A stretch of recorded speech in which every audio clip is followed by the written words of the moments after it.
Hello and welcome to our latest unboxing video. I'm Eliza here at the Hatfield Public Library. It is a rainy day here in Hatfield, which is perfect because I have a big box of new fiction books.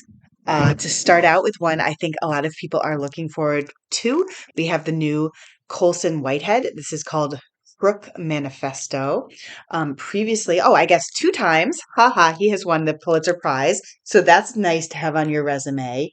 It looks like this has a couple different timelines, all in the 1970s in New York City. Um, and it's looking, says furniture store owner and ex-fence Ray Carney is trying to keep his business thriving as he moves stolen goods. But then he wants to get tickets to the Jackson 5 concert. Things get deadly. Sounds like it's a lot of just very topical, like looking at what was going on culturally in the 70s through the eyes of this man, Ray Carney, at a few different points. And it was a very, a lot going on in New York City in the 70s. I mean, not that there's ever not a lot going on. So that sounds good. Up next, we have the Air Raid Book Club by Annie Lyons, who wrote The Brilliant Life of Eudora Honeysett. This is set in a bookstore during World War II. Um, and the bookstore is doing an air raid book club, holding lively discussions during the air raids to try to lift people's spirits. We have Brad Thor, Deadfall. This is a thriller, and you know because it says a thriller, so helpful. Let's see, lethal operative Scott Harvey dispatched to avenge the killing of American citizens. We have a new Shari Lapena. Lots of big authors in this one. We have Everyone Here is Lying. I'm trying to think if I read a Shari Lapena, but look, she's blurbed by Lisa Jewell, who I have definitely read and really enjoy. So you have a man who seems like a family man, but he's having an affair. And then he returns to his house.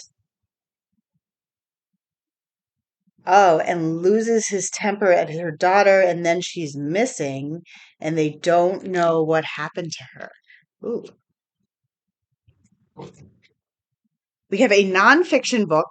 Nope, sorry. I don't know why I thought this was nonfiction. Maybe because I saw the card catalog. This is a novel. Definitely a novel because it says it on the cover by Patrick Dewitt. He says he's the best-selling author of French Exit. I do like the card catalog theme, even though I personally don't really miss the card catalog because the computer catalog is much easier and faster. It is nice from nostalgic purposes. And this is about a retired librarian who passes his solitary days surrounded by books in Portland, Oregon. And then he encounters a confused elderly woman, and he decides to help. He decides to begin volunteering at the senior center. And then it also, it also goes back to his childhood and sort of like how he got to this point of being sort of lonely. We have An Evil Heart by Linda Castillo. So this is another mystery thriller. Oh, I'm sorry. These are Amish mystery thrillers featuring Chief of Police Kate Burkholder. So this is part of a series. Hello, Stranger. Great title by Katherine Center. Not an author I'm familiar with, though it says she's a best-selling author. Okay, so so this is about a woman who is celebrating her achievement. This is like a little bit of a mouthful, but she is a finalist in the North American Portrait Society competition, and then she gets face blindness. So she's supposed to be painting portraits, and she ends up not being able to recognize people's faces. And there is also, per the cover, you can kind of tell there is a love interest. But how will she recognize him if she's face blind? I suspect that's going to be a problem. Miss Plansky's Revenge by Spencer Quinn. I am familiar with Spencer Quinn for his series of Chet I think it was called Chet and Bernie mystery series, which were told from the perspective of the dog, which might sound a little cheesy, but they were so sweet. So this is a new series by him and about a recent widow in her 70s in a retirement home in Florida. Um, I'm trying to figure out if this is a mystery. Um, There's a heist. Yes, somebody robs her, and the police are trying to figure out who. And then she decides she's going to figure it out herself. We have Kristy, Woodson, Harvey, The Summer of Songbirds. Got sort of a nostalgic vibe with the raft there. Oh my gosh. So 30 years ago, um, in the wake of personal tragedy, a woman bought a summer camp for girls, but now she's in danger of losing it, even though she's dedicated her whole life to it. And then the other people in the story are her niece and her two best friends who spent the summer at the camp. And it sounds like there are secrets in their past and just like a lot of family drama and emotional stuff as they try to save this girls' summer camp. We have Nothing Special by Nicole Flattery. Definitely a different vibe from this cover. So it starts in New York. Oh, it all takes place in the 60s in New York City.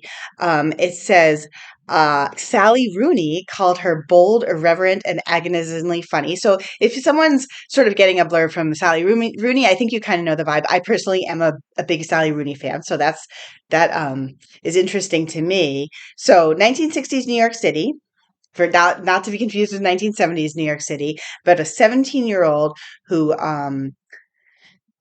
she's hired as a typist for Andy Warhol.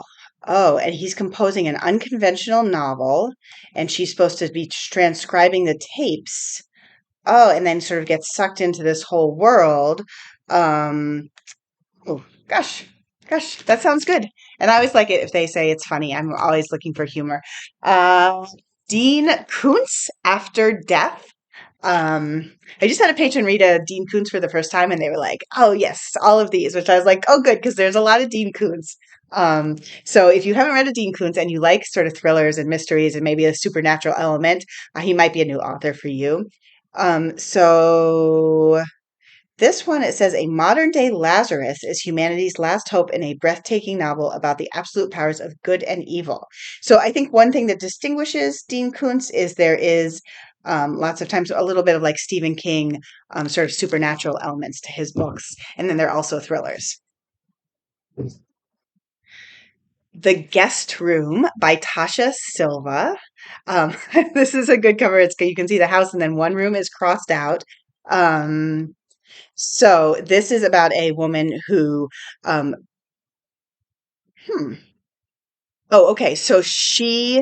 Her sister dies, and then in order to pay the bills, she has to rent out one of the rooms in her house. But every time she has a different guest, she goes through their stuff. Um, but then in one of her guests' rooms, she discovers a salacious diary that suggests he might actually be connected back to that sister who died. So mystery. A Line in the Sand by Kevin Powers, and this is a novel. These are all novels. I said at the beginning that it was all fiction, and it is. Yes. So a compulsive and timely thriller. So this is about a dead body found on the beach in Norfolk, Virginia, who was formerly an interpreter in Iraq, and he had survived an assassination attempt that killed his wife and child, and then he was given sanctuary in the United States, but I guess he still wasn't safe. So this is the story of the detective who is trying to figure out what happened. That does sound very, very timely since this was, you know, in the news and something, interpreters did end up in very deadly situations. Last of all, we have The Sunset Crowd by Karin Tanabe. And okay, so this is 1970s Los Angeles, deftly portrayed. Um, L.A. darling Evra Scott, daughter of Oscar-winning director, Brazilian bombshell actress, a reigning style queen, and then, um, Yeah, it just sounds like a number of different characters sort of in the movie studios in LA in the 1970s. That's it. That was my entire box. It was a pretty big box, and I am hoping to be back soon with more. Bye.